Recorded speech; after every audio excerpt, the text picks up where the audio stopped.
Apple has done something rather special with the Apple Watch XA0. Its XA0 made the piece of wearable tech that feels friendly and has a little bit of quirky character about it. Android Wear, the Pebble, and the many proprietary operating systems installed on other less well-known watches are workmanlike and functional. But the Apple Watch is fun.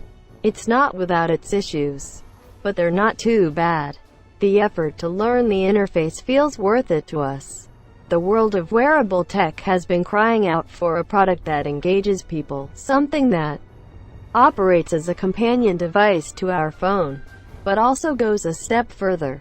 For Apple, that step was using it to connect people in unusual, fun ways. Is the Apple Watch the gadget that's going to take wearable tech into the mainstream?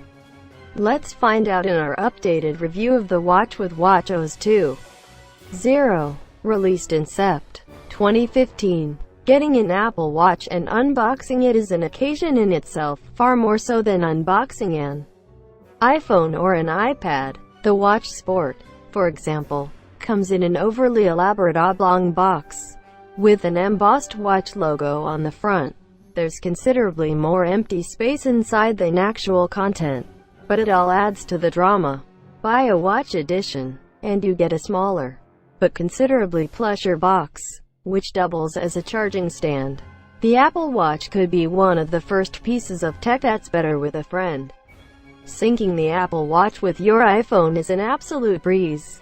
Forget all that messing around with Bluetooth connections and pairing that you experienced with Android Wear or Pebble. Apple gets you to point the iPhone's camera at the watch, and that's about it. You set everything else up in the app.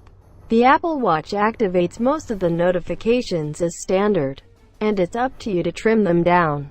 However, the watch doesn't bombard you with notifications.